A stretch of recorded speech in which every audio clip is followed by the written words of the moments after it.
Okay, so we have talked about Batman in the previous video, how he became the shining star, the ace of this Global Esports roster. It's great to see the guy get an even bigger role compared to what he had with Paper X. And although the latter stages of Pacific playoffs were a disaster, the good thing is they're still going to Masters London. As the saying goes, we leave no man behind. And also because I asked you for a favor, and you delivered faster than lightning. Lightning fast? But now it's time to talk about the other half of the Pinoy powerhouse duo, the Shadow to Patman's Light, or if we're talking anime, the Kuroko to Patman's Taiga. And I'm talking about none other than the rookie IGL of Global Esports that took VCT Pacific by storm. Welcome to Sinistry, and today it's all about GE once again, and also the XAVIor of Pinoy Esports, Xavi 8K. You see, it's one thing to be a pro player, and then it's an entirely different thing to be a decent pro player. And then being an IGL is also another thing. However, being a rookie IGL on a team on the verge of getting booted out of the league next season, that's a thing entirely in itself. What was once thought of as a necessity signing has now slowly become a franchise-saving move. So before we dive into the chaos, I guess the elephant in the room hasn't been fully cleared yet, and that's why I'm at it again. And this would be the last time I address it, so yeah. Again, never have I ever called GE a shit team. The word I was saying in that first GE video was sleeper, not shit, not stupid, none of that.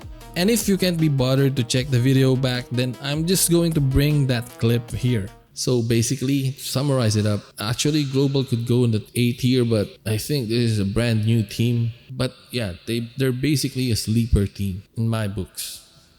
Gotcha.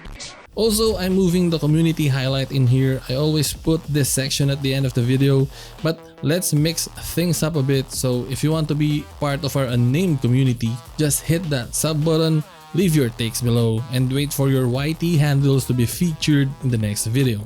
So let's start with something on a lighter note.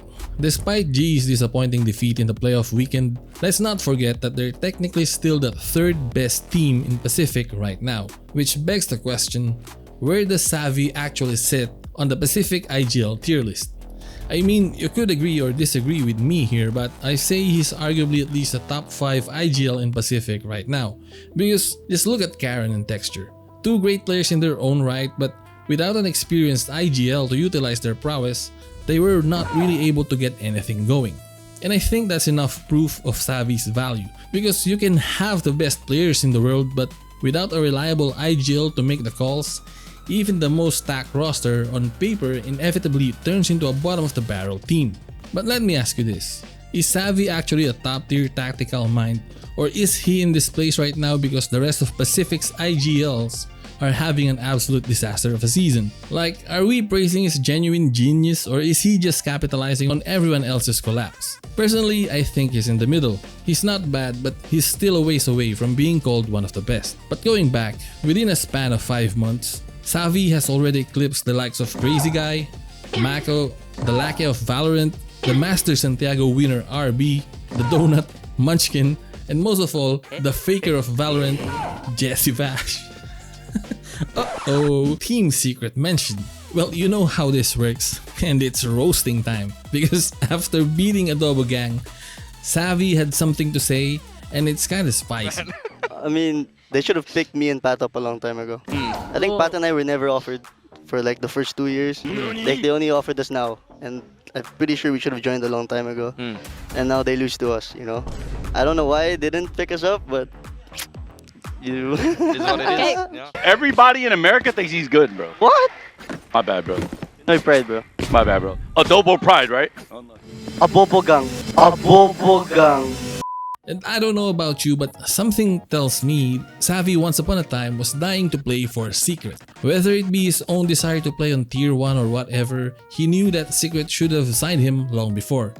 But yeah, it's not what's best for business. The family business, that is. Anyway, do you think Xavi was putting on the disrespect, or was he just being honest? And it's left to be seen what happens in Masters London. Have we seen Xavi speak form already, or does he still have a few more tricks up his sleeve? So now let's talk about the team itself. The playoff weekend hasn't gone very well for GE, they got fully dismantled by Full Sense and Paper X on back-to-back days, and it looked like the togetherness they had back when they beat Paper X in the upper semifinals just went out the window. This GE roster, including the coaches, looked like they had a collective mental boom. So we can't blame the fans if they start to feel that this is GE's limit, because it literally looked like that in both matches. A team struggling to keep up with the other top teams in the region. Or silver lining, GE might actually be saving strats. Who here thinks that's the case? But if anything, what happened to GE in this playoff weekend is a blessing in disguise. Because now, they know that for them to go deep in London, they can't be this version of themselves. It's a good thing it happened now, because had this happened in London, they would have no time to adjust and fix things. At least now, they still have some time to improve. Okay, so I don't want to be a Debbie Downer here, but I feel like it just ain't a Sinistry video if we don't look at the dark side of the moon. Despite losing to Full Sense and Paper X, I still believe GE's momentum is at its highest it could ever be, and they should take advantage of that, because if not, well, they're basically cooked. Anyway, what I'm talking about are the dangers lurking within the international stage. I talked a bit about this as well in the Batman video, but there are still so many ways for this roster to end up as a total disaster class. So again, the high stakes matches are looking like a real challenge for this team. The playoff weekend was held in Vietnam, and even though it's not technically international play, I guess we can still count it as one because it's a different environment, a bigger stage, bigger matches, and all of that stuff. So with what we have seen so far, GE is really all new to this, and it showed. Now, I don't know if Masters London would be a bigger stage because, previous international tournaments infamously had poor stage design. Not that it affects anything, but the good thing is that GE was able to get some experience playing in high stakes environments. Hopefully by the time they hit Masters London, they'll be composed enough to fully focus on the task at hand. Another thing is whether Xavi's calling and GE's playstyle translate to the international stage. I'll be honest, it feels like their stocks fell after their losses in the playoff weekend. It would be one thing if you saw the fight in them, but against both Full Sense and Paper X, all I saw was a team melting under the pressure. But it does not mean they can't bounce back. These boys are probably so exhausted at this point, so it's a good thing they have time to recharge before Masters London starts. Hopefully they get some quality time off and Pat's injury heals up in time. And then the last challenge I want to talk about is the Comp Gacha.